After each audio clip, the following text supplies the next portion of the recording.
Rain hammered the roof of the healer's cottage when Elira Voss heard the cry. It was not the cry of a person.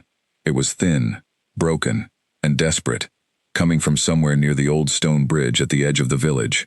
She grabbed her cloak and her lantern and ran into the storm without thinking twice, because that was who she was. She never could ignore a sound like that. The mud pulled at her boots as she crossed the field behind her cottage. Lightning cracked across the sky, and for one heartbeat, it lit up the world in white.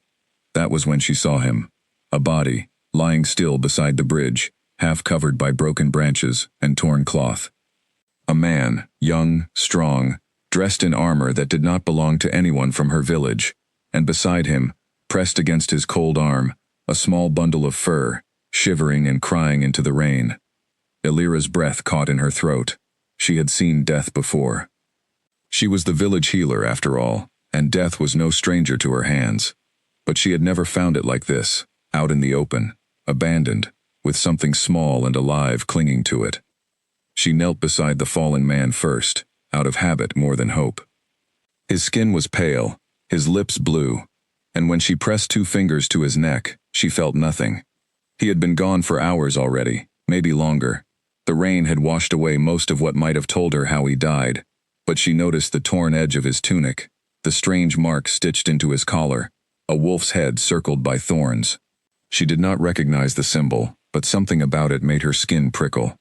The bundle beside him whimpered again, and she turned her attention to it. It was a pup, not a wild wolf pup, but something else, something that made her pause. Its fur was silver gray, its small body trembling from cold and hunger, and when it opened its eyes to look at her, she saw something in them that no ordinary animal should have, a depth, an awareness, as if the pup understood exactly what had happened to the man lying beside it. "Oh," Elira whispered, her voice breaking. "Oh, little one." She did not know about wolf shifters then. She did not know about packs, about alphas, about the old bloodlines that ruled the forests beyond the mountains. All she knew was that a child needed her, because in her heart, she already understood this was no ordinary animal. It was a child in another form, and it had nobody left in the world. She wrapped the pup in her cloak, tucking it against her chest for warmth, and looked one last time at the man on the ground. Whoever he was, whatever war he had died fighting, she could not undo it. But she could carry his son to safety.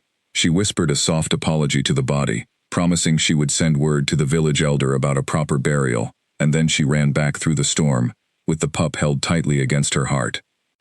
By the time she reached her cottage, her arms ached and her lungs burned, but the pup had stopped crying.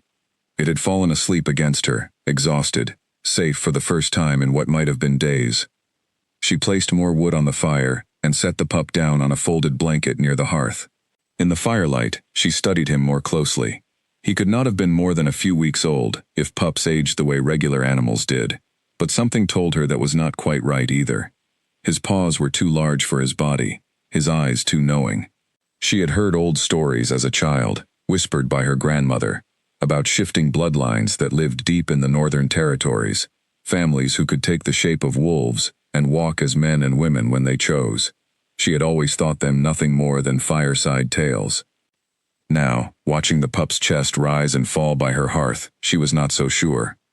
"What am I going to do with you?" she murmured, more to herself than to him. The pup stirred, opened one eye, and let out a small, soft sound, almost like a question. Elira felt something shift in her chest, something she had not expected. She had lived alone in this cottage for 3 years, ever since her husband had been lost to a fever that swept through the village, and her hope of having children of her own had faded with each passing season. She had told herself she was content with her solitude, with her herbs and her healing work, with the quiet rhythm of tending to others, without needing anyone to tend to her. But looking at this small, orphaned creature, she felt something stir that she had buried deep. A pull. A need to protect. "I suppose," she said softly, reaching out to stroke the top of his small head. "We will figure it out together." The following morning, Elira went to the village elder, a stern but fair woman, named Marjorie Holt, and reported what she had found. Marjorie sent 2 men to retrieve the body from the bridge, and within a day, the man was buried in the small plot at the edge of the village reserved for strangers, whose names nobody knew. Nobody came looking for him. no search party rode through the village, asking after a missing warrior. It was as if he had simply vanished from the world, leaving behind only a mark on a collar and a child nobody claimed. Alira told no one about the pup's true nature. She was not entirely certain of it herself, not yet, and some instinct told her it was safer to stay quiet. She simply said she had found an abandoned pup near the bridge and intended to raise him, and most of the village accepted this without much question. Stray animals were not unusual in a village bordered by forest on all sides. A healer keeping one as a companion seemed harmless enough. She named him Wren, after a small, resilient bird her mother used to point out to her as a child, the kind that survived even the harshest winters by staying quiet and clever. It felt right. This pup had already survived something terrible, something she did not fully understand, and she hoped the name would carry him through whatever storms still waited ahead. The weeks that followed were unlike anything Alira had experienced before. Wren grew faster than any animal she had ever cared for, and there were nights when she woke to strange sounds from his corner of the cottage, soft cracking and shifting noises that she told herself were simply the pup stretching in his sleep. She chose not to look too closely. Some truths, she decided, were better allowed to reveal themselves slowly. By the time 3 months had passed, Wren was already the size of a young dog, his silver fur thick and healthy, his eyes bright with an intelligence that unsettled the other villagers whenever they visited her cottage for remedies. Children who came with their mothers would stare at him, half fascinated and half afraid, sensing something different about him even if they could not name it. Alira simply told them he was a very smart pup, and left it at that. It was on a quiet evening in early autumn, almost a season after she had found him, that the first delivery arrived. She discovered it the next morning, sitting on the flat stone just outside her front door, a small leather pouch, tied with dark twine, resting on a bed of wolfsbane leaves, as though someone had arranged them with care. She almost mistook it for a strange offering left by a superstitious neighbor, until she opened it and found gold coins inside, more gold than she had seen in her life, enough to feed a family for half a year. There was no note, no name, no explanation. Alira stood in her doorway for a long time that morning, turning the pouch over in her hands, staring out at the empty road and the quiet trees beyond it. She thought of every possibility. A grateful patient she had once treated, perhaps someone whose family she had saved from illness. A distant relative she did not know she had, even a thief trying to hide stolen wealth in an unlikely place. None of the explanations felt right. She almost did not keep it. Unclaimed gold felt dangerous, the kind of thing that came with strings she could not yet see. But when she looked back at Wren, now sleeping soundly by the fire, growing bigger every week, needing more food, more care, more of everything a normal pup should never need this quickly, she found herself slipping the pouch into her apron pocket, instead of leaving it on the doorstep for whoever might come to claim it back. Just this once, she told herself, just until I understand where it came from. But it did not stop at once. The following month, on a night when the moon rose full and bright over the village, she found another pouch in the same place, wrapped in the same wolfsbane leaves, holding the same weight of gold. And the month after that, another, always on the night of the full moon, always left before dawn, with no one seen approaching the cottage, no footprints in the dirt, no sound in the night to explain how it arrived. Alira began to lie awake on those nights, listening for any noise beyond her window, determined to catch whoever was responsible. But sleep always claimed her eventually, and by morning, the gold was simply there, as if it had grown from the ground itself. She began keeping a careful record in a small notebook, marking the dates, the weight of each pouch, trying to find some kind of pattern beyond the obvious one of the moon's cycle. She asked a traveling merchant who passed through the village twice a season if he knew anything about wolfsbane leaves used as wrapping, and he only shrugged and told her it was an old northern custom, used by certain forest families to mark something as sacred or protected. He did not know more than that, or if he did not say. Meanwhile, Wren continued to grow, faster than she had ever seen an animal grow, and stranger still, he began to understand her, in ways that felt far too close to human comprehension. When she spoke to him about her worries, about the gold, about the man she had found dead by the bridge, he would tilt his head and watch her with those deep, knowing eyes, as though he understood every word and simply lacked the ability to answer back. There were nights she caught him standing on his back legs near the window, watching the moon with an intensity that made the hair on her arms rise. There were mornings she woke to find him curled not in his usual spot by the hearth, but pressed against her own bed, as if some part of him needed the closeness of another heartbeat.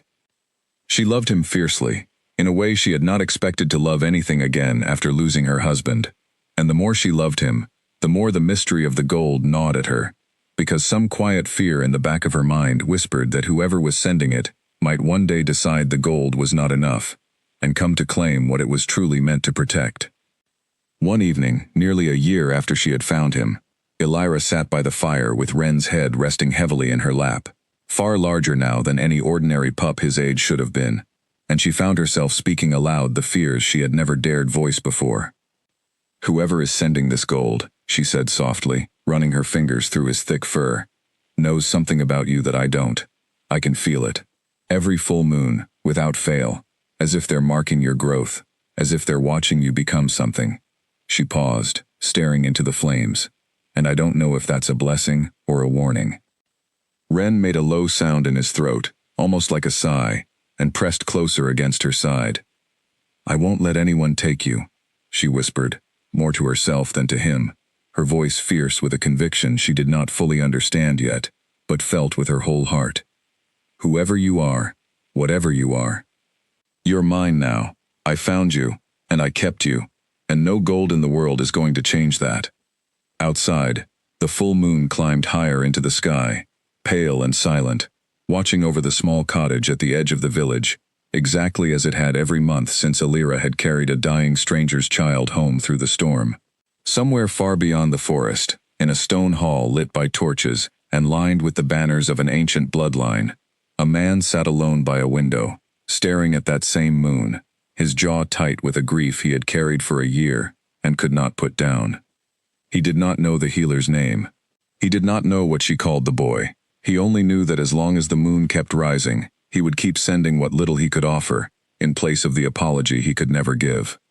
Neither of them yet understood how closely their fates were already tied together, or how much closer they would soon become.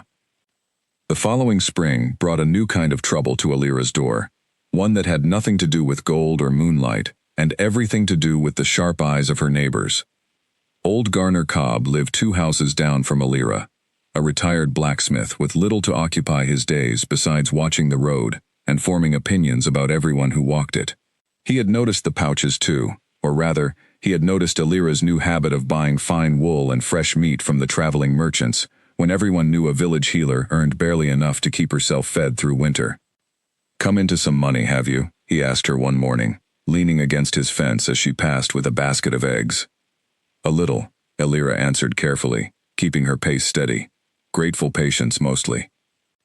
"Funny," Garner said, scratching his gray beard.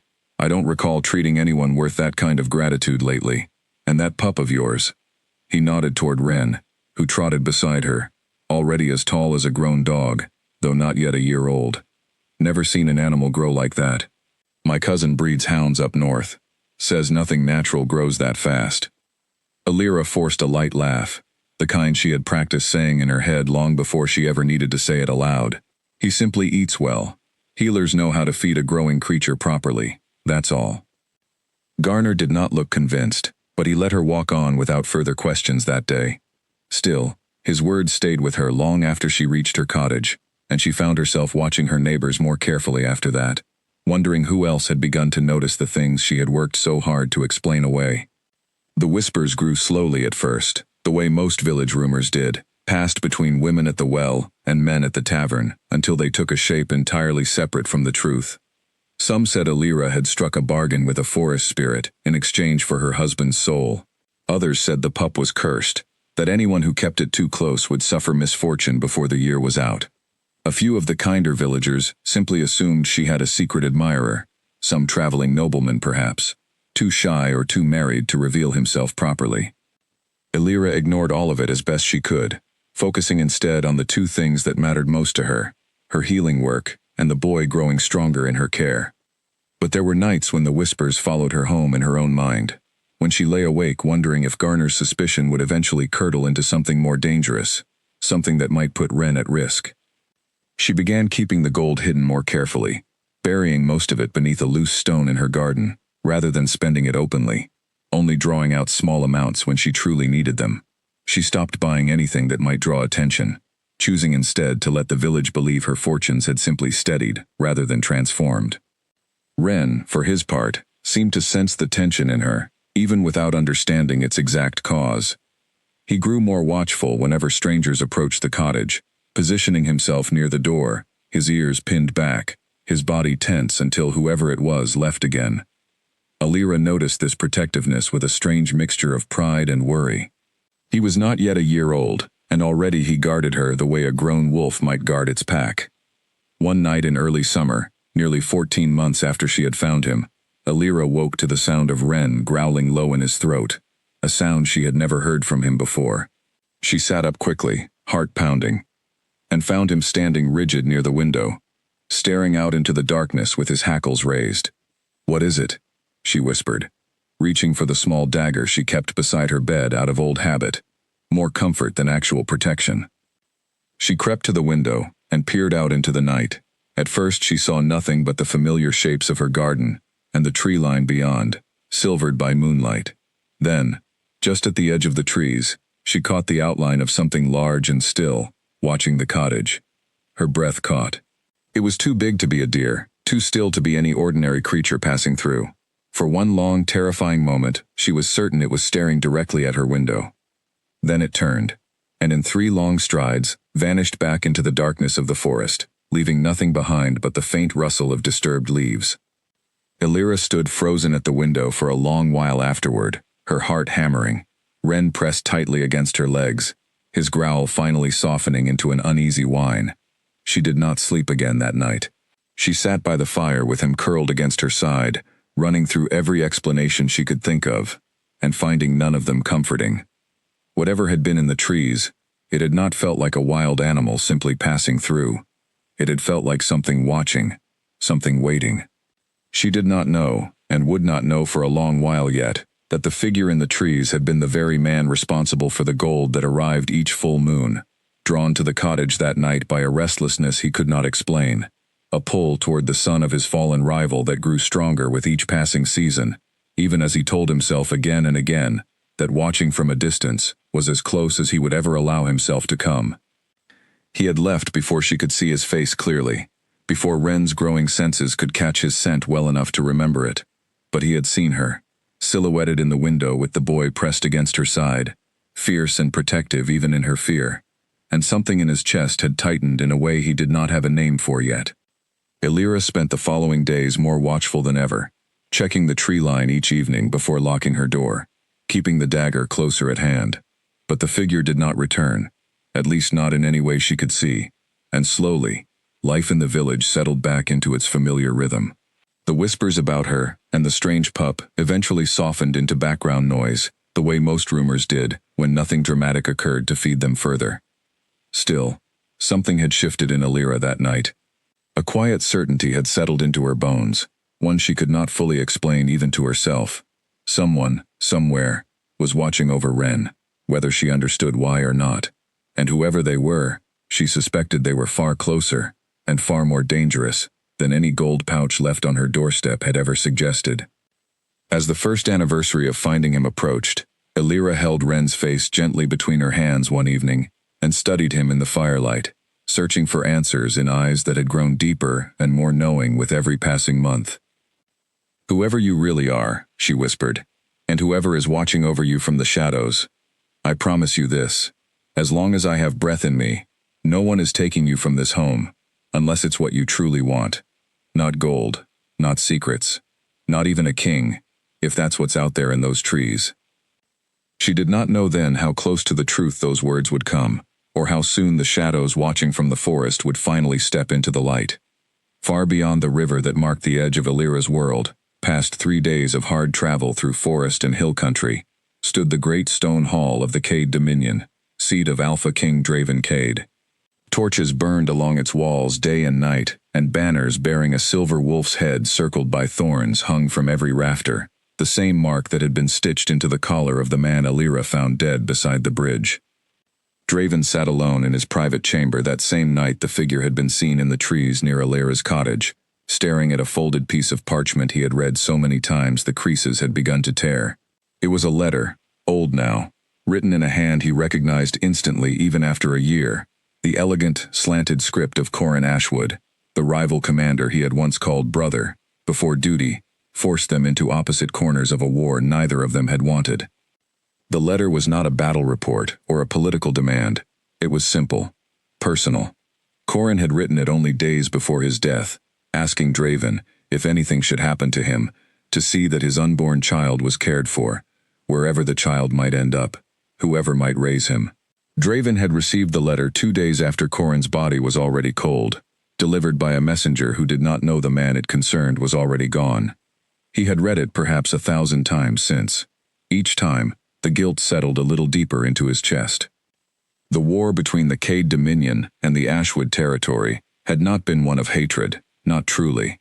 It had been a war of old law, an inherited feud passed down through bloodlines longer than either of them could trace, fueled by a border dispute neither wanted but neither could abandon, without dishonoring generations of ancestors. Draven and Corin had trained together as boys, before the borders hardened, and duty pulled them onto opposite sides of a conflict shaped entirely by men who had died decades before either of them was born. When the final battle came, it had not been Draven's choice to face Corin directly.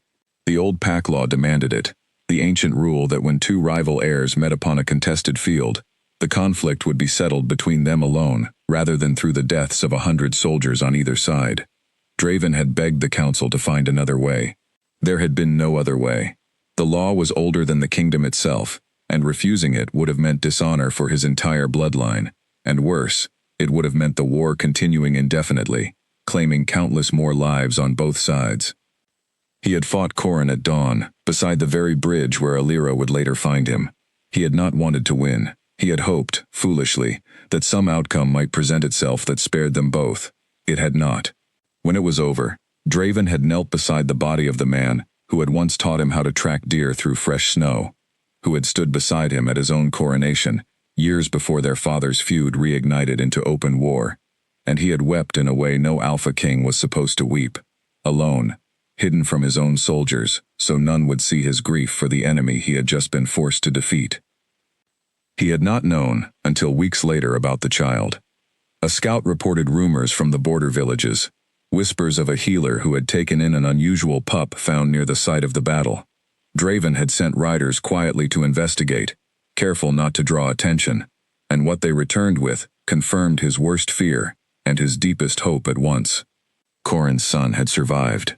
Somehow, in the chaos of that final battle, the infant had shifted and fled, wandering until exhaustion and cold overtook him beside his father's body, where a stranger with a kind heart had found him before the wolves of the deep forest could. Draven had not gone to claim the boy. He told himself, in the beginning, that it was safer this way. The Ashwood bloodline still had enemies within his own council, older wolves, who had lost sons and brothers in the long feud, and would see any surviving heir of Corin's line as a threat requiring elimination rather than protection. If Draven brought the boy to his court, he would be placing a target on an innocent child's back, one that even a king's protection might not fully shield. But guilt was rarely satisfied by good intentions alone. Draven found he could not simply walk away and pretend the child did not exist, not when he carried the weight of Corin's final letter every day, like a stone lodged beneath his ribs. So he chose the only compromise his conscience would allow. He would provide for the boy from a distance, ensuring he never wanted for anything, without revealing himself, and without endangering the fragile peace that had only just begun to settle over both territories since the war's end. Every full moon, he prepared a pouch of gold himself, wrapping it in wolfsbane leaves, an old symbol among the northern bloodlines, meaning protection freely given, without expectation of return. He sent it by a trusted courier, who knew only that the delivery was important, and asked no further questions, careful never to use the same courier twice in a row, careful never to let any single person understand the full pattern. It should have been enough. For the first several months, it was. But as the seasons passed, Draven found himself increasingly restless on the nights surrounding the full moon, his thoughts drifting constantly toward the border village and the child he had never seen with his own eyes.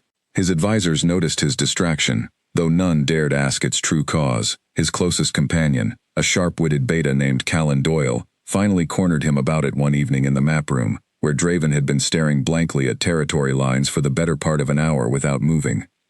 "You've been like this for weeks," Callan said, arms crossed, leaning against the heavy oak table. "Ever since the spring reports came in from the southern border villages. I know that look, Draven. That's not a king thinking about trade routes." Draven did not look up from the map. "It's nothing that concerns the council. Everything that keeps you from sleeping concerns the council eventually," Callan replied, unimpressed by the deflection. "Talk to me, or I'll assume the worst, and start planning for whatever disaster I imagine instead." Draven was quiet for a long moment before he finally spoke, his voice low. Corin had a son. Callan's expression shifted immediately, surprise giving way to careful understanding. He had been at Draven's side since the final battle, one of the few who knew the full weight of guilt Draven carried afterward. "The healer's pup," he said slowly. "The rumor from the southern villages. I wondered if you'd heard it too." "I've known for nearly a year," Draven admitted. "I've been sending gold, nothing more. I haven't gone near him. And now you want to." It was not a question. Draven finally looked up, and the raw uncertainty in his eyes was something Callan had rarely seen from his king in all their years together. "I don't know what I want," Draven said honestly. "I only know that gold isn't enough anymore. I need to see him. Just once. I need to know he's safe, truly safe, with my own eyes, not through second-hand reports from riders who barely get close enough to confirm he's alive." Callan studied him carefully. "You understand the risk. If the council learns Corin's son survived, and worse, if they learn you've known and hidden it, there are wolves in this very hall who would call it treason against the peace treaty. Others would see the boy as unfinished business from the war, a threat to be removed before he grows old enough to seek revenge for his father." "I know," Draven said quietly. "That's exactly why no one can know. Not yet. Maybe not ever." "Then how do you intend to see him without anyone learning who you are?" Draven's jaw tightened with resolve. "I'll go as a stranger, a traveler passing through the border villages. No banners, no guard beyond what's necessary for safety, no title spoken aloud. I'll see him, and the woman raising him, and I'll come back without anyone the wiser." Callan exhaled slowly, clearly unconvinced this plan carried as little risk as Draven wanted to believe, but he had known his king long enough to recognize when a decision had already been made regardless of counsel offered against it. "When?" "Soon," Draven said, turning back to the window, his gaze drawn southward as though he could see all the way to the small cottage at the edge of a border village he had never set foot in. "Before the next full moon, if I can manage it." He did not tell Callan about the night he had already gone, weeks earlier, drawn by a restlessness he could not fully explain, standing at the edge of the tree line and watching a healer's cottage window until a young silver wolf's growl sent him retreating back into the shadows before he could be discovered. He was not ready to admit, even to his closest friend, how deeply that single glimpse of the boy, pressed protectively against the healer's side, had already changed something inside him. He only knew that the pull toward that small cottage had grown too strong to resist any longer, and that whatever careful distance he had maintained for over a year was about to collapse the moment he finally allowed himself to walk that road in the daylight, disguised as nothing more than a traveler, with nowhere else to be. Market day in Alira's village always drew a crowd, farmers and traders filling the small square with carts of vegetables, bolts of cloth, and jars of honey, while children weaved between the stalls chasing each other and stealing glances at sweets they could not afford. Alira usually enjoyed these mornings, a welcome break from the quiet routine of her cottage, but on this particular morning, she felt eyes on her the moment she stepped into the square with Ren padding close beside her. He was fully grown now in body, though barely past his second year, a size that should have taken a natural wolf pup twice as long to reach. He walked with the calm, controlled bearing of an animal, far older than his age suggested, and more than one stall owner paused their business to watch him pass, whispering behind cupped hands to their neighbors.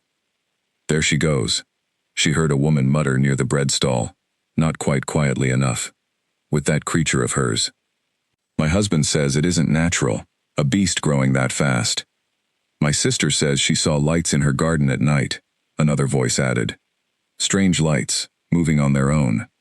Alira kept her chin high and her pace steady, refusing to let the whispers show on her face, though her stomach twisted with each word she caught. She had grown accustomed to a certain level of suspicion over the past 2 years, but lately it had begun to sharpen into something closer to fear, and fear in a small village had a way of curdling quickly into action.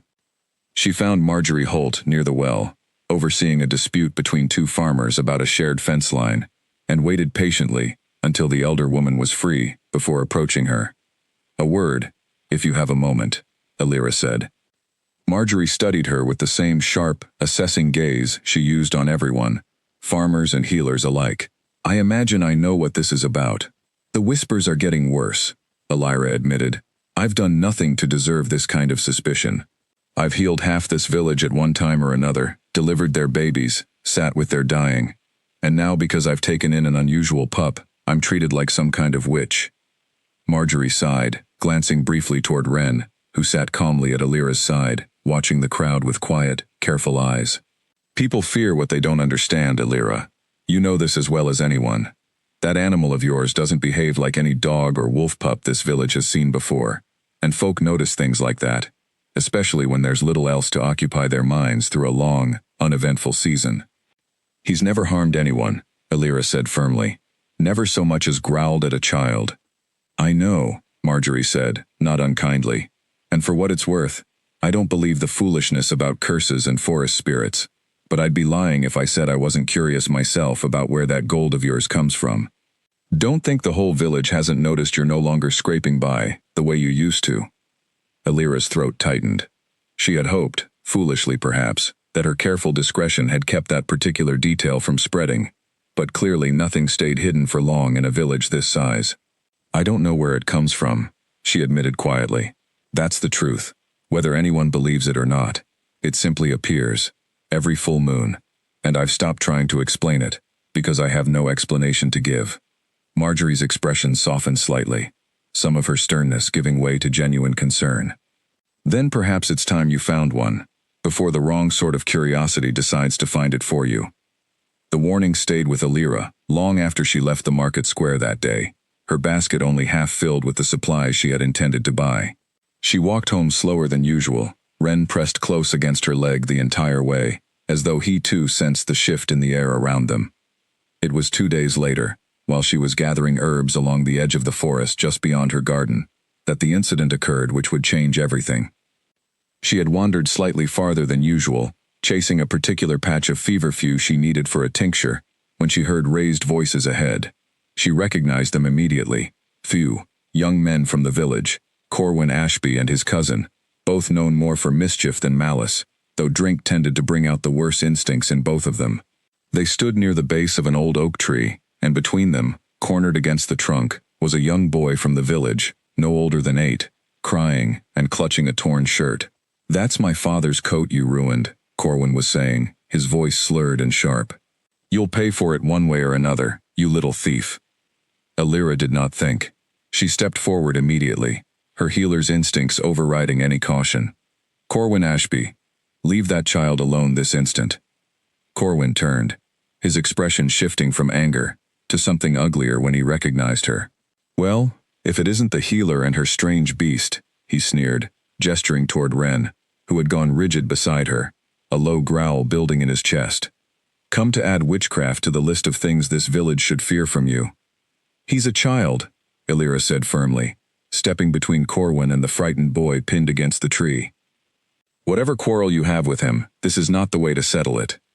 Corwin's cousin, emboldened by drink and Corwin's own hostility, took a step forward, his hand closing around Alira's wrist in a rough grip meant to push her aside. "This isn't your business, healer. Step away before that mangy creature of yours causes trouble it can't take back." What happened next occurred so quickly that Alira barely registered the sequence of events until it was already finished. Wren moved between them in a single powerful motion, placing himself directly in front of Alira, his teeth bared, his growl deep and resonant in a way that made both young men freeze instantly. He did not attack. He did not so much as lunge forward. He simply stood, immovable, and radiating a kind of authority that seemed impossible for any 2-year-old animal to possess, until Corwin's cousin released Alira's wrist and stumbled backward several steps. "Control that thing," Corwin said, his voice suddenly less certain than it had been moments before. "Or I'll see it put down myself." "You'll do no such thing," Alira said, her own voice steady, despite the pounding of her heart. "And if I hear you've laid a hand on this child again, or on anyone else in this village, I'll make certain the elder hears every detail of what happened here today." The two young men retreated shortly after, muttering threats that lacked their earlier conviction, and Alira knelt to check on the frightened boy, who turned out to have only minor scrapes despite his tears. She walked him safely back to his family's home, before returning to her own cottage, her hands still trembling slightly from the encounter. But it was not the confrontation itself that unsettled her most deeply that evening. It was what she had seen in Ren's eyes during those tense moments beneath the oak tree. There had been no confusion in him, no simple animal instinct reacting to danger. There had been calculation, control, a clear, deliberate choice to intimidate without harming, to protect without escalating, the kind of restraint that came from understanding, not from raw instinct alone. He was not simply a large, unusually intelligent pup anymore. Whatever he truly was, he was growing into something with judgment, with purpose, with an awareness of consequence that no ordinary creature should have possessed at his age. That night, after Ren had settled by the fire, Alira sat across from him for a long while, studying his face in the flickering light. "You understood exactly what you were doing today," she said softly, "didn't you?" Ren met her gaze steadily, and though he could not answer in words, something in the way he held perfectly still, watching her with such focused attention, told her everything she needed to know. Word of the confrontation spread through the village within a day, as such things always did, and though most people privately agreed that Corwin and his cousin deserved the fright they had received, the story only added fuel to the growing rumors surrounding Alira and her unusual pup. Some now spoke of him not merely as strange, but as dangerous, a creature capable of controlling grown men, with nothing more than a look. Alira found herself walking a narrowing path, caught between protecting the boy she loved and protecting him from the very village that had once accepted her without question. She began to wonder, for the first time since finding him beside that bridge, whether raising him quietly in an ordinary village had ever truly been possible, or whether some larger destiny had always been waiting to pull him away from the life she had built for him. It was only a week after the incident beneath the oak tree that a stranger first appeared at the edge of the village, dressed simply, carrying no visible weapon, claiming to be nothing more than a traveler passing through on his way north. Nobody paid him particular attention as he made his way toward the market square, his hood drawn low against the afternoon sun. Nobody, except Ren, who went suddenly and completely still the moment the stranger's scent reached him from nearly half the village away, his ears pricking forward, his entire body tensing with a recognition Alira could not begin to understand. Alira noticed the change in him instantly. She had learned, over 2 years of raising him, to read every shift in his posture, every flicker of his ears, and what she saw now was unlike anything she had witnessed before. He was not afraid. He was not aggressive. He simply stood frozen at the edge of her garden, staring in the direction of the market square, as though something impossibly important had just entered his awareness. "Ren," she said carefully, setting down the basket of laundry she had been carrying. "What is it?" He did not answer, of course, but he took several slow, deliberate steps toward the gate, his nose lifted, drawing in long breaths of the afternoon air. Whatever he sensed, it pulled at him with a force strong enough to override his usual calm obedience. "Ren, stay," Alira said firmly, and to her relief, he obeyed, though every line of his body remained tense with unspent energy, his golden eyes fixed on the road that led toward the market. Curiosity, and no small amount of unease, pulled Alira toward the square herself, less than an hour later, an empty excuse about needing thread for mending tucked into her mind, should anyone ask why she had returned to market so soon after her earlier visit. She left Ren shut safely inside the cottage, unwilling to risk whatever reaction he might have toward whatever had caused such stillness in him earlier. She found the stranger easily enough. He stood near the edge of the square, examining a stall of carved wooden goods with the unhurried patience of someone with nowhere urgent to be, though something about the way he held himself suggested otherwise. He was tall, broad through the shoulders, in the way of men accustomed to physical training rather than farm labor, his hood pushed back now, to reveal dark hair, and a face marked by a kind of quiet, controlled intensity. When his gaze lifted and met hers across the square, something passed between them that Alira could not name. A strange, immediate sense of recognition, despite having never seen this man before in her life. She told herself it was simply unease, lingering from Ren's earlier reaction, and made herself approach the stall beside his, pretending an interest in the ribbons displayed there while she studied him from the corner of her eye. "You're not from around here," she said eventually, unable to resist the pull of curiosity. He turned toward her, and up close, his eyes were a striking shade of amber brown, unusual enough to make her breath catch slightly before she could steady herself. "No," he admitted. "Just passing through on business further north. Your village seemed a fair place to rest for a night, before continuing on." "What sort of business brings a man so far from the northern roads down through a village this small?" she asked, keeping her tone light, though something in her instincts remained alert. A faint, careful smile touched his mouth. "Trade matters mostly. Nothing interesting enough to bore you with the details." He studied her for a long moment, his gaze unusually attentive for a passing stranger's casual glance. "You're the village healer, I take it. Word travels fast in a place this size. I heard talk of a healer with an unusual companion, before I even reached the square." Alira's stomach tightened. "Small villages love their gossip," she said carefully. "I wouldn't put much stock in it." "I imagine not," he said, though something in his expression suggested he was far more interested in the subject than his casual tone let on. "Still, an unusual companion. Sounds like an interesting story. I have time to hear it, if you're willing to share." There was something about the way he asked, gentle but insistent, that made Alira study him more closely, searching his face for whatever it was that had caused Ren such alarm from half a village away. She found nothing overtly threatening in his manner, nothing that should have unsettled a nearly grown wolf enough to freeze him in place. And yet, the careful way this stranger asked about her companion, the slight tension in his jaw as he waited for her answer, told her this was no idle curiosity. "He's a pup I found and raised," she said simply, deciding caution outweighed honesty for now. "Nothing more interesting than that." Something flickered across the stranger's face, disappointment perhaps, or perhaps simply the strain of holding back questions he desperately wanted to ask, but could not, without revealing more of himself than he intended. "Of course," he said quietly. "Forgive my curiosity. I meant no offense." They spoke a while longer, of nothing consequential: the weather, the quality of the market's produce, the road conditions further north. And yet Alira found herself unable to shake the strange sense that this conversation carried far more weight than its surface words suggested, that this stranger was choosing every sentence with the deliberate care of someone testing dangerous ground. When he finally excused himself to continue toward the inn at the edge of the village, he paused and looked back at her, with an expression she could not quite decipher, something between longing and restraint. "I hope your companion is well cared for," he said, his voice quieter now, more sincere than the polite tone he had used throughout their conversation. "Truly, I hope he wants for nothing."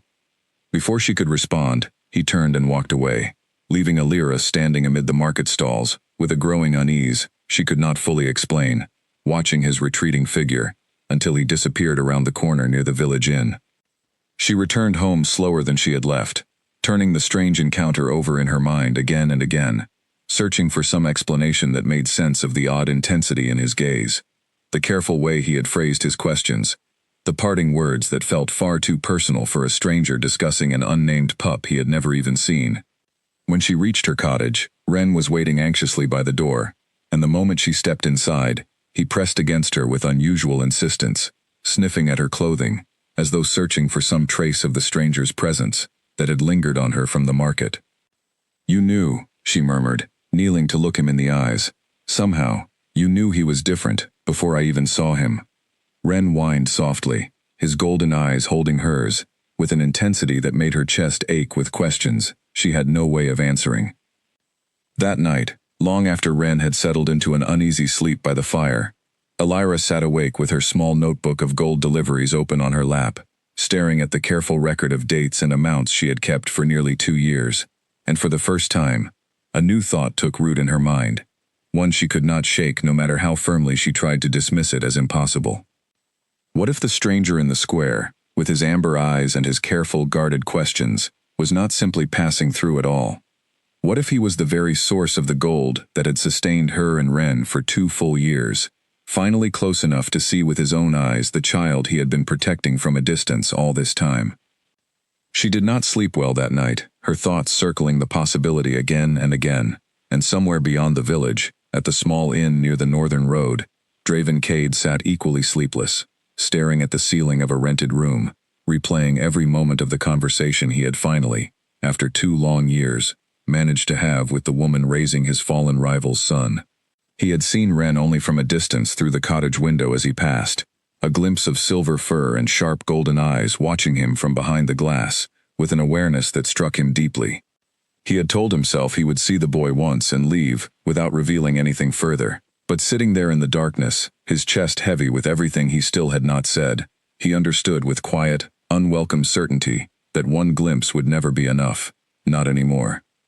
He told his council he needed to inspect the southern trade roads personally, a task ordinarily left to lesser officials, and though Callan Doyle raised a knowing eyebrow at the sudden interest in tariff negotiations 3 days' ride from the capital, he said nothing to stop him. Draven returned to the border village less than a fortnight later, and then again the month after that, each visit carrying the same careful disguise, the same plain traveling clothes, the same story about trade matters that grew thinner with each retelling, though nobody in the village seemed inclined to question a paying customer at the local inn. He told himself each time that he would simply observe from a respectful distance, perhaps walk past the cottage, perhaps catch sight of the boy through a window or across the market square, and return north without engaging further. And each time, he found some reason to speak with Alira again, drawn by a pull he no longer bothered denying to himself, even if he could not yet name it honestly. Their conversations grew longer with each visit. He learned she had lost her husband to fever years before finding Ren, that she had trained under an elder healer from a neighboring county, who had passed away shortly after teaching her everything she knew, that she found a strange comfort in her solitary work, despite the loneliness it sometimes brought. She learned, in turn, that he traveled often for his work, that he carried the weight of responsibilities he rarely spoke of directly, that something in his past clearly haunted him, in ways he kept carefully guarded behind polite conversation and careful smiles. Neither of them spoke of what truly drew him back to the village again and again, though both, if they were honest with themselves, understood it was no longer simply about the boy. By his 4th visit, nearly 2 months after their first meeting in the market square, Draven found himself seated at Alira's own kitchen table, having been invited in out of what she claimed was simple hospitality toward a traveler who had helped carry a heavy delivery of firewood she had struggled with alone that afternoon. Ren lay near the hearth throughout the visit, watching the stranger with unwavering attention, no longer tense with alarm as he had been during that first encounter, but not entirely relaxed either, as though some part of him understood there was history here he could not yet fully grasp. "You're good with him," Alira observed, watching as Draven absently reached down to scratch behind Ren's ears while they spoke, a gesture Ren allowed with surprising ease for an animal usually wary of strangers. "I've always had an affinity for wolves," Draven said, choosing his words with the careful precision he had practiced for weeks now. "Where I come from, they're treated with a great deal of respect." "Where do you come from exactly?" Alira asked, not for the first time, though as always, he offered only a vague answer about the northern territories, careful never to name the Cade Dominion directly. "Somewhere far enough that the journey here always feels longer than it should," he said instead, and something in the way he said it, quiet and almost wistful, made Alira set aside her curiosity for the evening, rather than press further.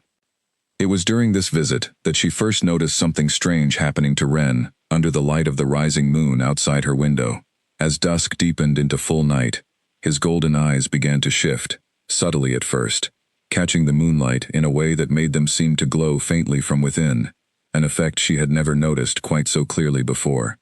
Draven's attention sharpened the moment he saw it, his own expression carefully controlled, though Alira caught the flicker of something deeply significant pass behind his eyes. "His eyes," she said softly, studying Ren with a mixture of wonder and unease. "They do that sometimes, under the full moon especially. I've never known what it means." Draven was quiet for a long moment, clearly weighing how much he dared reveal. "Some bloodlines," he said finally, carefully, "carry old markers, passed down through many generations. Eyes that catch the moonlight this way are often a sign of strength within those bloodlines. Nothing to fear.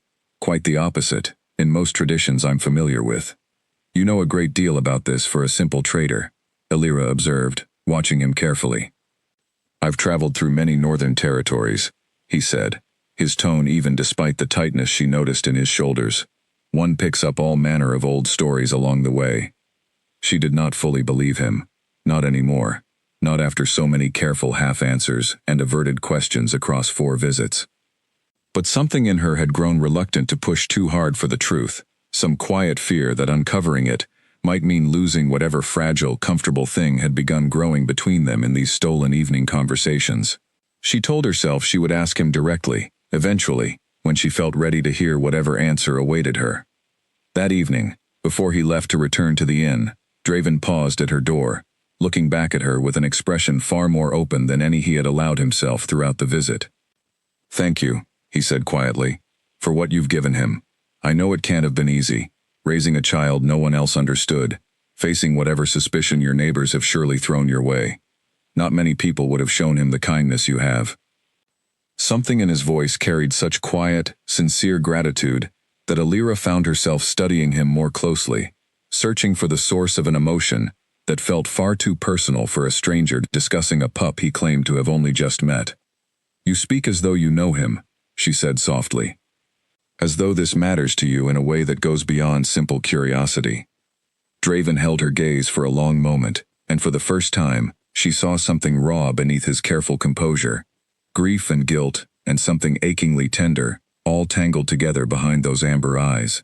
Perhaps, he admitted quietly, some debts follow a person longer than they'd like to admit.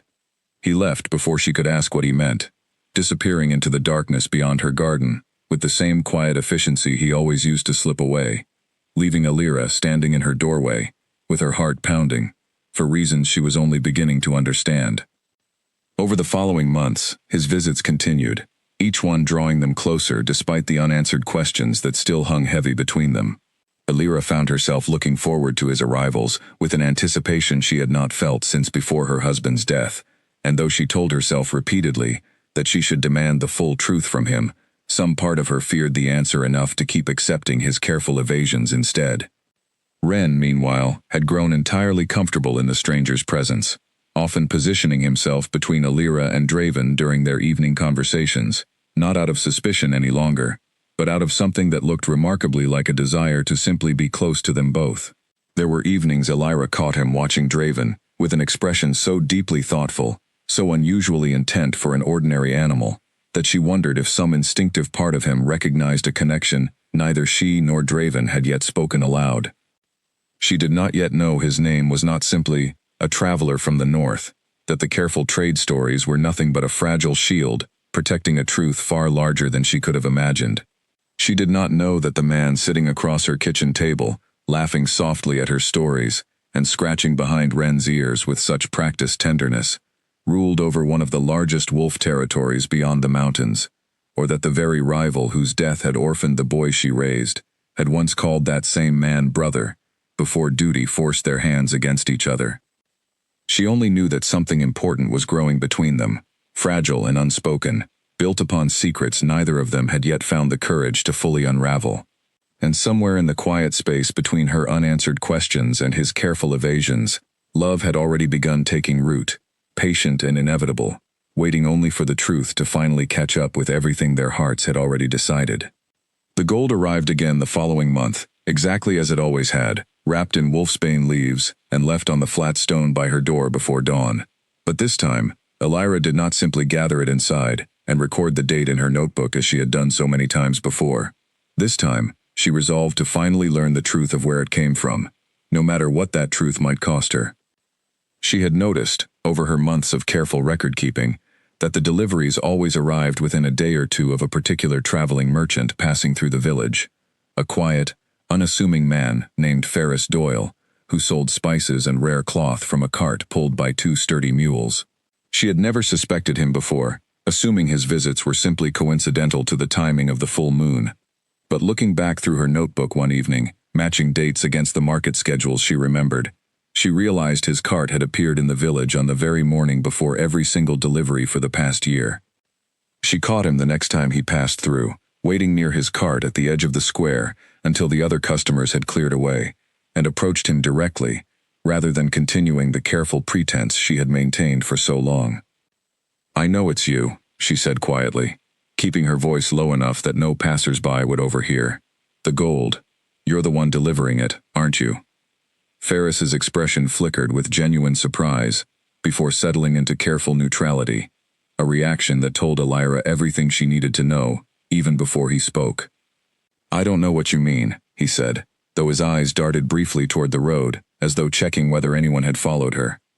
"Please," Elira said, softening her tone, sensing that harsh accusation would only make him retreat further into denial. "I'm not angry.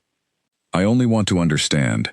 Someone has been sending gold to my door every full moon for nearly 2 years, and I've raised a child on that generosity, without ever knowing who to thank, or why they've chosen to help us at all.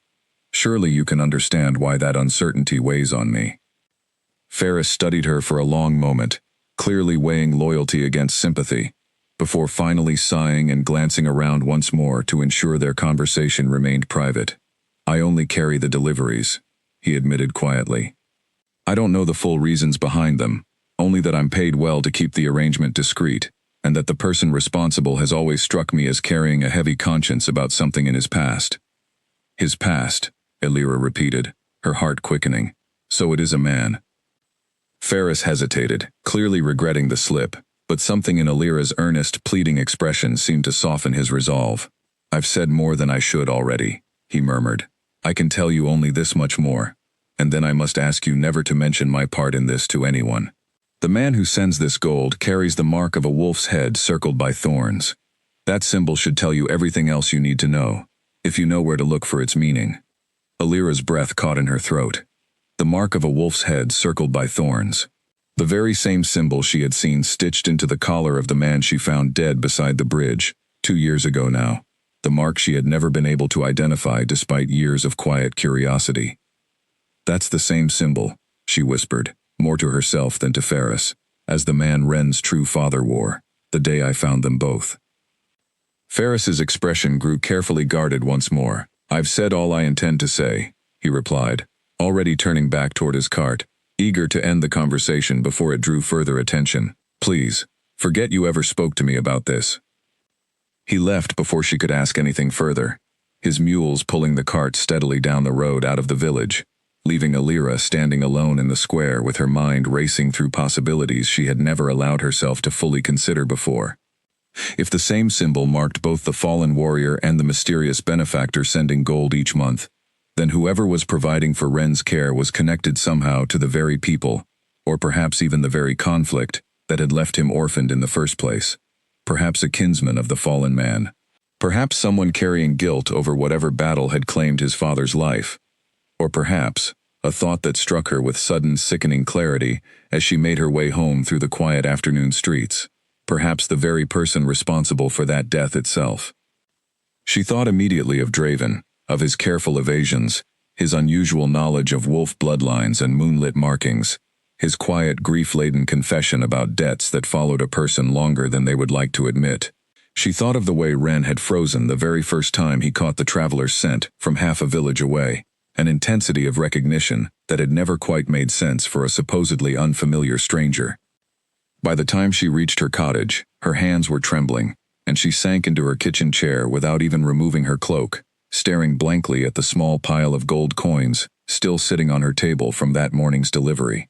Wren padded over immediately, sensing her distress, and pressed his head against her knee with a soft, worried whine. "I think I know who he is," she whispered to him, her voice barely audible even in the quiet room. "I think the man who's been visiting us, the man I've grown to care for far more than I should have allowed myself to, might be connected to your father's death in ways I never imagined." Wren whined again, watching her with those deep, golden eyes that seemed, in this moment, to hold more understanding than any 2-year-old creature should possess. Elira spent the rest of that evening and long into the night, turning the pieces over in her mind, searching for some explanation that did not lead to the conclusion she feared most. But no matter how she arranged the facts, they kept circling back to the same unavoidable truth. The man she had allowed into her home, into her evenings, into the careful, fragile space of her heart she had guarded so tightly since her husband's death, was almost certainly far more connected to Ren's tragic past than his careful trade stories had ever suggested. She resolved that night that the next time he arrived at her door, she would demand the full truth from him, whatever the cost, whatever it might mean for the fragile trust they had built between them. She owed Ren that much, and increasingly, she realized, she owed it to herself as well. She did not have to wait long. Less than a week later, as the moon began its climb toward another full cycle, a familiar knock sounded at her door, and Alira opened it, to find Draven standing on her threshold, his expression immediately shifting to concern the moment he saw the tightness in her face. "Alira," he said carefully, "what's wrong?" "I think it's time," she said, her voice steady, despite the storm of emotion churning inside her, "that you tell me the truth, all of it, starting with your real name." For a long moment, Draven said nothing at all, standing frozen on her threshold, as though the words had struck him with physical force. Then, slowly, he stepped inside and closed the door behind him, his shoulders dropping, with what looked like 2 years of accumulated weight finally settling into place.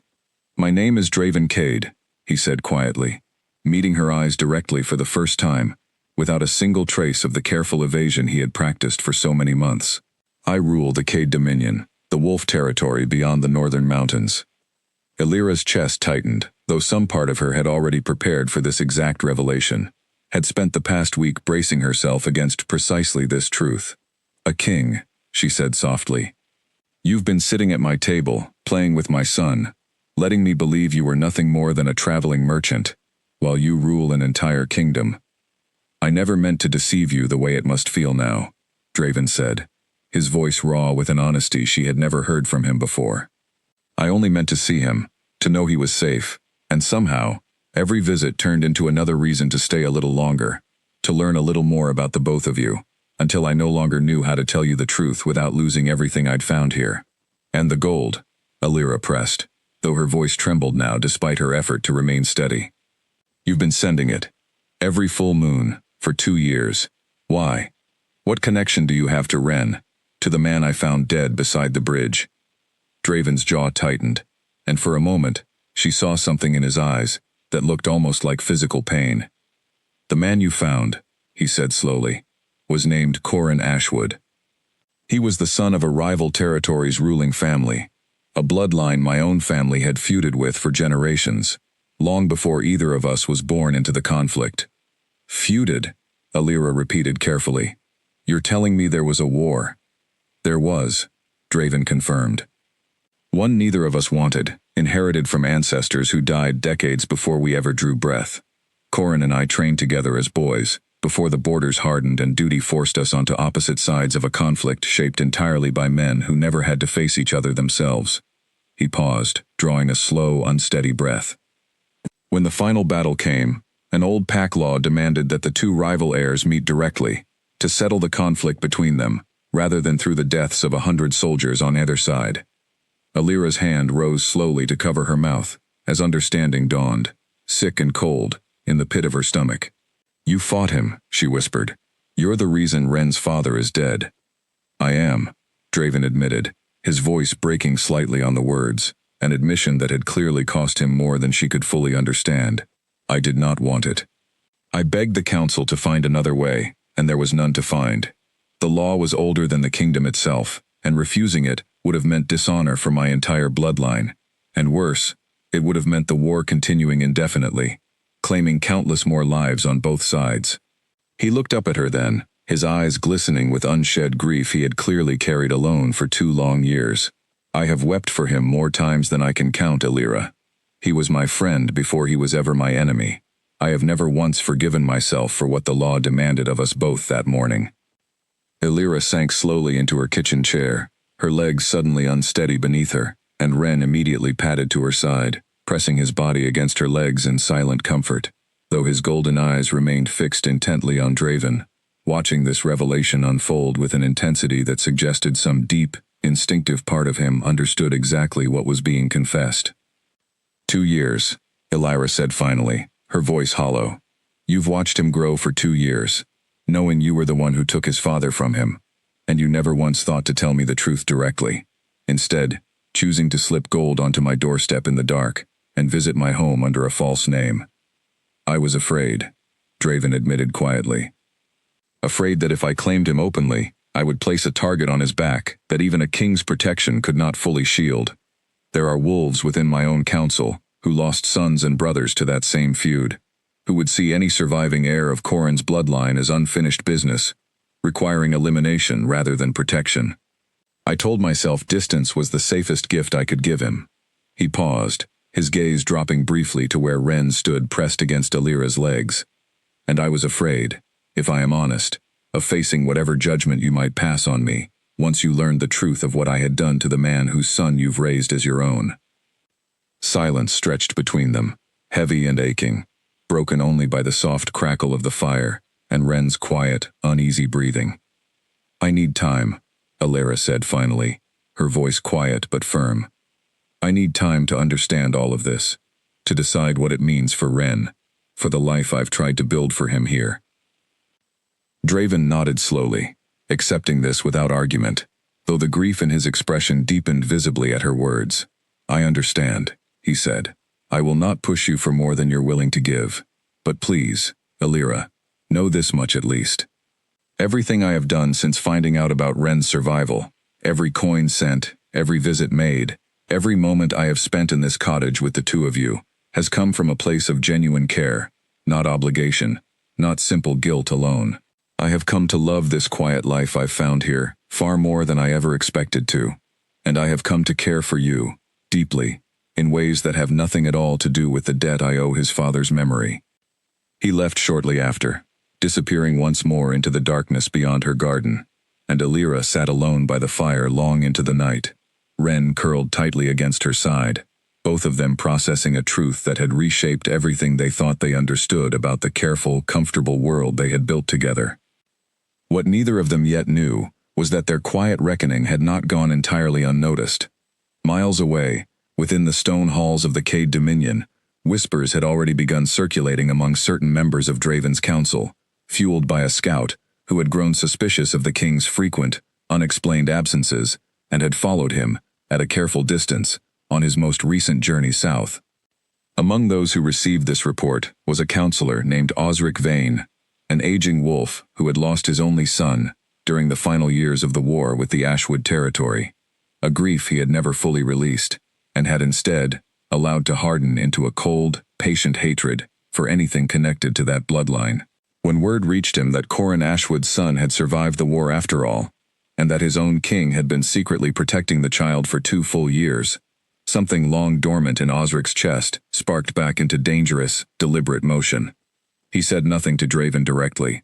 Instead, he began quietly gathering allies among the council, other wolves, who shared his grief and his grievances, carefully building support for what he considered a necessary correction to a mistake his king had been too sentimental, too weak to make himself. If Draven would not eliminate the threat that Corrin's surviving heir represented to the fragile peace between the territories, then Osric intended to see it handled himself, whatever the cost. Neither Alira, still wrestling with the painful truth she had just learned, nor Draven, riding slowly back toward his capital, with a heart heavier than it had been in months, understood yet how quickly the quiet, careful world they had built was about to be shattered by forces neither of them had fully anticipated. For nearly 2 weeks after that difficult conversation, Alira did not see Draven at all. She told herself the distance was necessary, that she needed the quiet space to sort through everything she had learned, without the pull of his presence clouding her judgment. But the truth was more complicated than simple caution. Beneath her hurt and confusion sat a deeper fear she had not fully admitted even to herself, the fear that loving a man responsible for Ren's father's death, however forced by ancient law and however genuinely mourned, might somehow be a betrayal of the boy she had promised to protect above all else. She spent those 2 weeks watching Ren more closely than usual, searching his behavior for any sign that he sensed the shift between her and the man who had become such a frequent presence in their lives. If he understood anything of what had happened, he gave no clear sign of resentment. If anything, he seemed subdued, quieter than his usual playful self, as though he too felt the absence of someone who had become important to their small household. It was Marjorie Holt, of all people, who finally pushed Elira toward clarity. Arriving at her cottage one afternoon, under the pretense of checking on a healing salve she had requested weeks earlier. "You've been distracted," Marjorie observed, settling into the chair across from Elira's kitchen table, while Wren dozed nearby.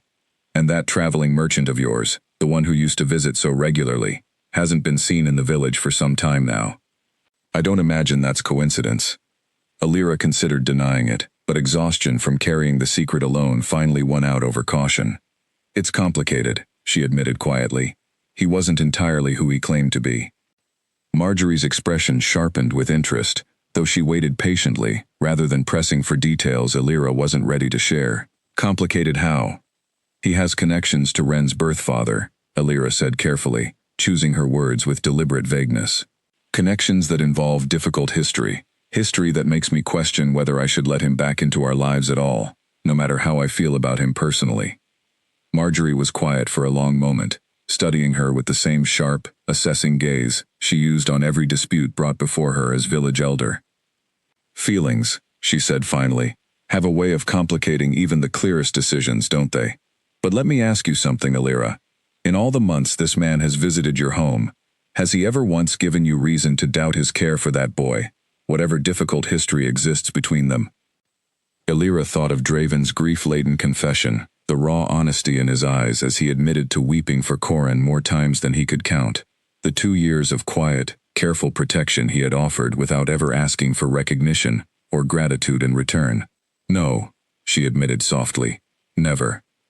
"Then perhaps," Marjorie said gently, "the history that troubles you belongs more to the past than to the present, and punishing today's affection for yesterday's tragedy serves no one, least of all that boy who clearly cares for him too, if the change in his mood these past 2 weeks is any indication." Her words settled deep into Elira's chest, and that evening, after Marjorie had left, Elira sat by the fire with Wren's head resting heavily in her lap, turning the elder's wisdom over in her mind, alongside everything Draven had confessed. She thought of the ancient law that had forced 2 former friends into an impossible duel neither of them had chosen. She thought of the genuine grief she had witnessed in Draven's eyes, grief that had clearly shaped every careful, guilt-driven decision he had made since Wren's survival became known to him. She thought, too, of her own husband's death, sudden and senseless, and how she would have felt if someone had refused her comfort simply because grief made proximity complicated. By the following morning, she had made her decision. She would seek Draven out herself, rather than waiting for him to return on his own uncertain timeline, and give him the chance to finish the conversation they had left unfinished 2 weeks earlier. She did not have far to search.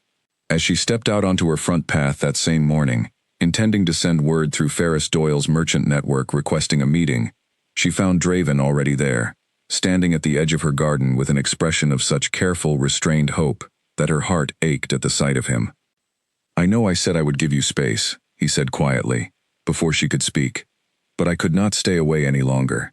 I needed you to know that whatever you decide, about us, about my place in Wren's life going forward, I understand if the answer is no. I only ask that you let me say what I should have said the day I first told you the truth."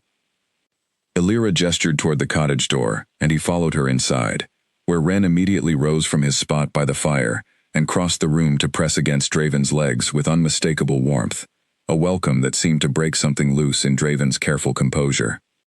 "I forgive you," Elira said simply, once they were both seated, watching the surprise flicker across his face at how quickly she offered the words he had clearly braced himself not to hear. "Not because what happened to Corin doesn't matter, and not because the law that forced your hand erases the grief either of you carries.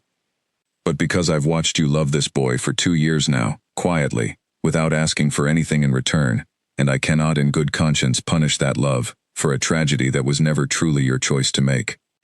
Draven's eyes glistened, and for a long moment, he seemed unable to find words adequate to the relief and gratitude flooding through him. "Thank you," he finally managed, his voice rough with emotion. "I promise you, Elira, I will spend whatever years I have left proving that trust was not misplaced." It was in this fragile, hopeful moment of reconciliation, with Wren settled contentedly between them and the fire casting warm light across the small kitchen, that a sharp knock sounded at the door, urgent and unfamiliar, followed immediately by a voice Elira did not recognize calling out with unmistakable alarm. "Healer, open Open quickly, please. There's trouble on the northern road. Draven was on his feet instantly. Every trace of the tender vulnerability, from moments before, replaced by the sharp, alert bearing of a man trained for danger.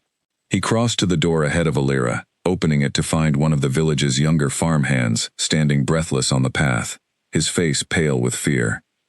Strangers, the young man gasped, struggling to catch his breath. Armed strangers, riding hard toward the village from the north. They're asking after a healer's cottage, and a wolf pup that shouldn't exist. Draven's expression hardened into something cold and dangerous, a look Alira had never seen on him before, and in that instant, she understood with sickening clarity that the quiet, careful peace they had just rebuilt between them was about to be tested in ways far more dangerous than old grief or unspoken secrets. How many? Draven asked sharply. 6, maybe 7, the farmhand answered, moving fast. They'll reach the village within the hour.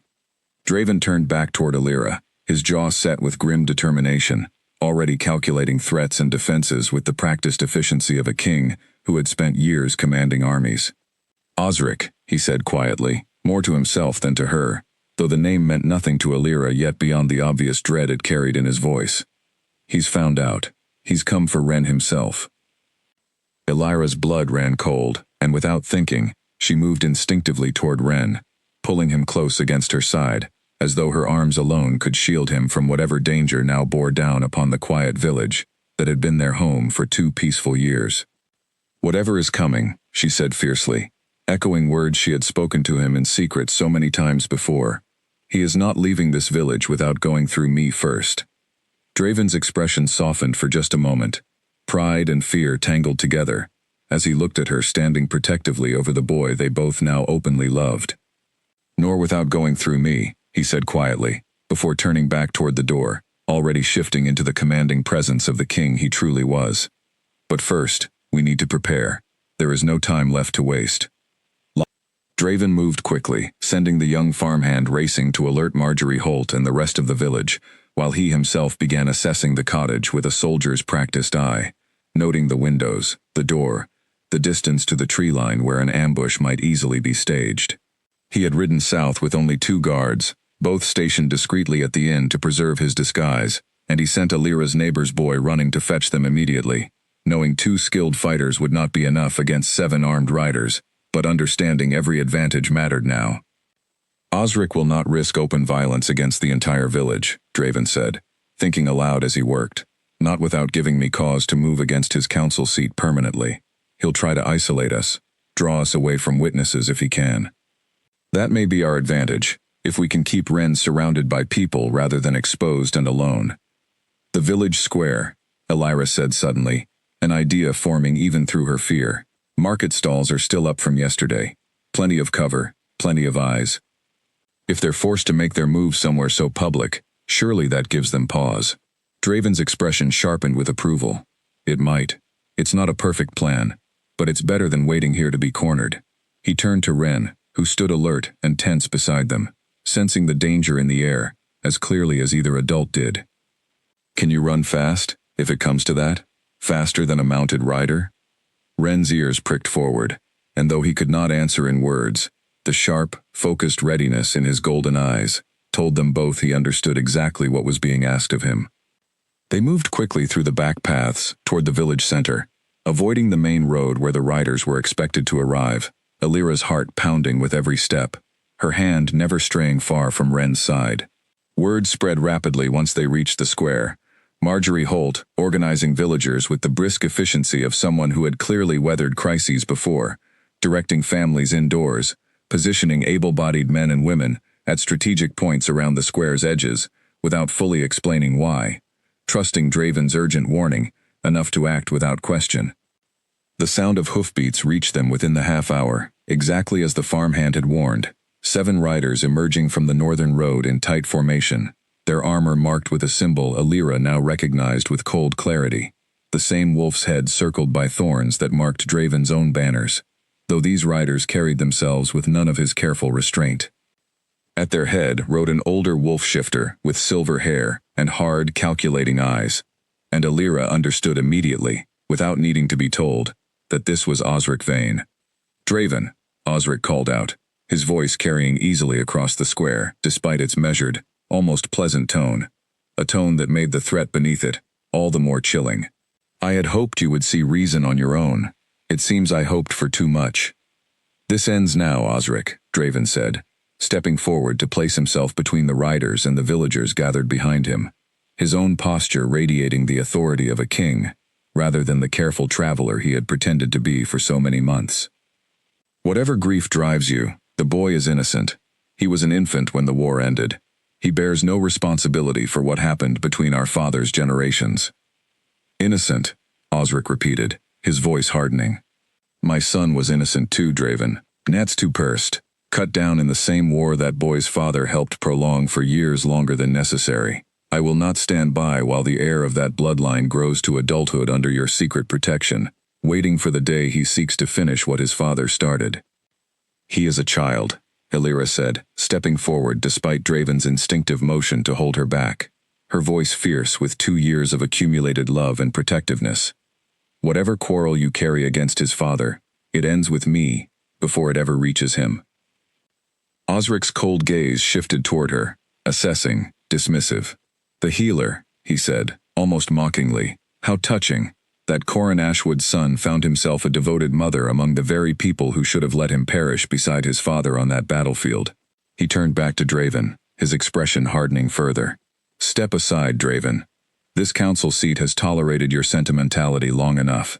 If you will not remove the threat yourself, I will do what needs to be done, whatever it costs either of us afterward.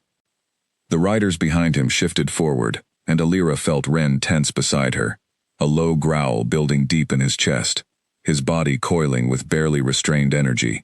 She reached down instinctively to steady him, though some part of her already understood that whatever was about to happen, restraint might not be enough to contain what he had become. You will not touch him, Draven said, his voice dropping into something low and dangerous, the full weight of his authority as Alpha King, finally surfacing without restraint. I forbid it, as your king, and if that is not enough to stop you, know that harming this child, or anyone standing with him today, will be treated as an act of treason against the crown itself.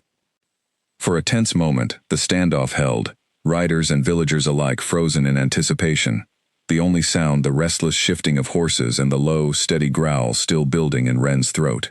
Then Osric's expression twisted with something between desperation and fury, and he gave a sharp signal to the rider beside him, who immediately moved to circle around toward the square's edge, clearly intending to flank rather than engage directly.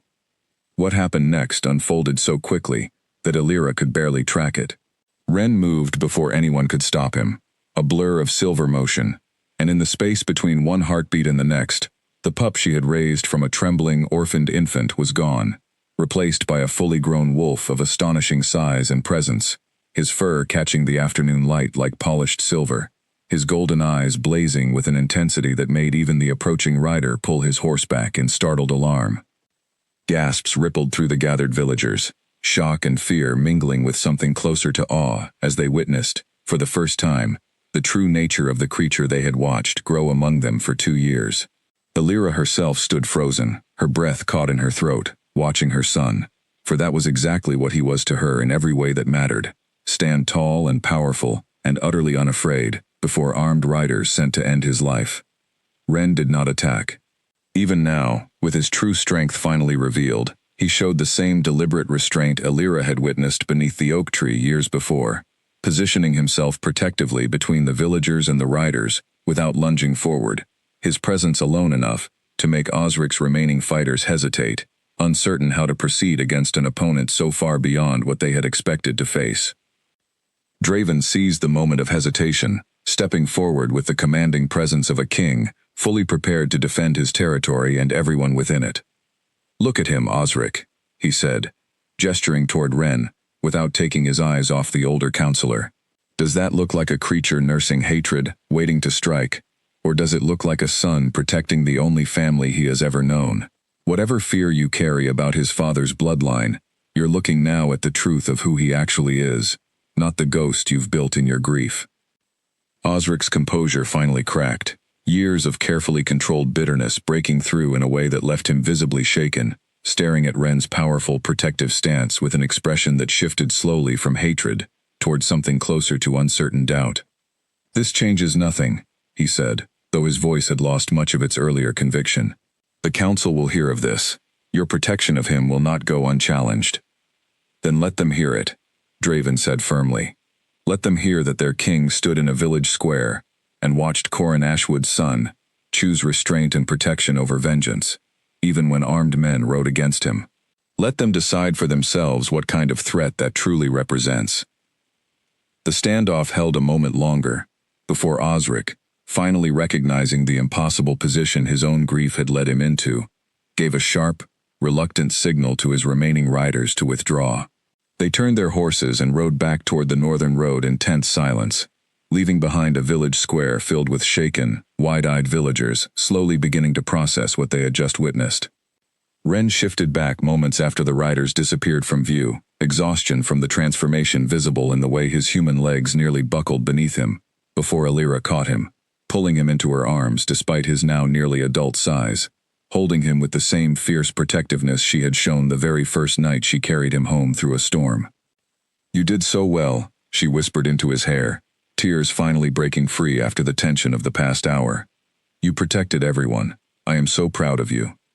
Around them, the villagers began to stir from their shock, and Alira braced herself for renewed fear, renewed suspicion, now that Ren's true nature stood undeniably revealed before the entire village. But what she saw instead, as she looked up from where she knelt holding him, surprised her deeply. Marjorie Holt stepped forward first, her expression solemn but not unkind, followed slowly by others, farmers and merchants, and mothers who had known Ren since he was a small, unusual pup, trotting quietly beside their healer through the market square. "He stood between us and armed men," Marjorie said quietly, loud enough for the gathered crowd to hear. "Whatever else he is, that boy chose to protect this village today, at real risk to himself. I don't know about the rest of you, but that tells me everything I need to know about the kind of creature we've been sharing our streets with these past 2 years." Slowly, hesitantly, the fear in the villagers' faces began to soften into something closer to gratitude, and Alira felt the tight knot of dread in her chest finally begin to loosen, replaced by a cautious, fragile hope that perhaps, after everything, Ren might yet find true acceptance, not only within her small cottage, but within the wider world beyond it as well. Draven knelt beside them both, his hand resting gently on Ren's shoulder, his eyes meeting Alira's, with a depth of relief and love that needed no further words to explain itself. "It's over," he said softly. "For now at least. But I promise you both, I will make certain Osric never threatens either of you again." True to his word, Draven returned to the Cade Dominion within days, though this time he did not travel in disguise.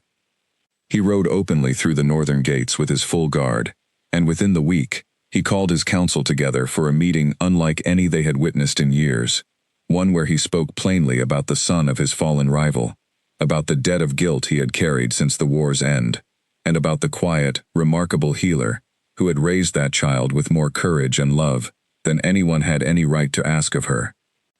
He did not ask the council for permission. He informed them, with the calm, unshakable authority of a king who had finally stopped hiding behind careful half-truths, that Ren Ashwood was under his direct protection, formally and publicly, effective immediately.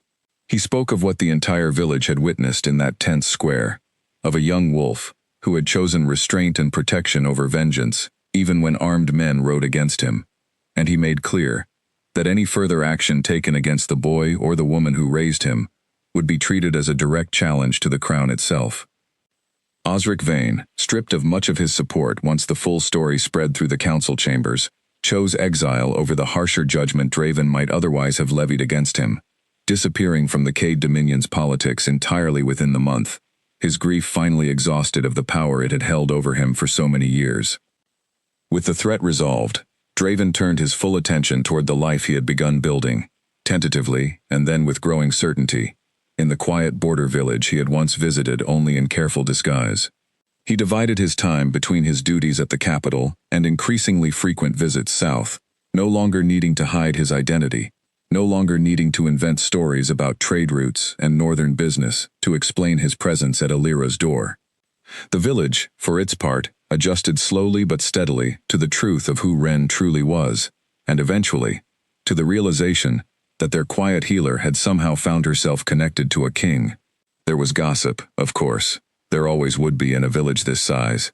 But it shifted gradually from suspicion toward something closer to pride, a sense that their small corner of the world had somehow become part of a much larger, more remarkable story than any of them had expected. Ren, now fully aware of his own nature, and finally free to embrace it openly, grew into his strength with a quiet confidence that made Alira's heart swell with pride every time she watched him. He trained under Draven's guidance during visits north, learning the discipline and control that came with his bloodline, while always returning home to the small cottage that would always remain, in his heart, the true beginning of his story. It was nearly a year after that tense afternoon in the village square that Draven asked Alira to marry him, kneeling in the very garden where he had once stood watching from the shadows, too afraid to reveal himself. She said yes without hesitation, her answer as certain and unwavering as the love that had grown quietly between them across 2 years of careful visits and painful truths finally spoken aloud.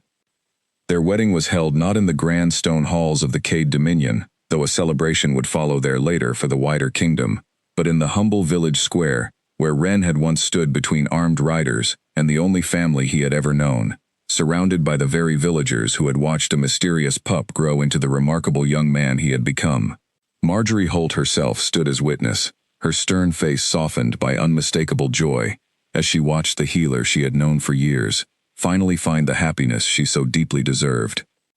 Ren stood beside them both throughout the ceremony, no longer simply a rescued pup or a hidden secret, but the acknowledged heir of 2 once warring bloodlines, a living symbol of the peace his father and Draven had both died and lived, in their own ways, trying to achieve. When the council eventually confirmed him as future heir to both territories, uniting what generations of feuding ancestors had torn apart, few among the wolf kingdoms could deny that something remarkable, something almost impossible, had grown from the tragedy of that stormy night beside the bridge.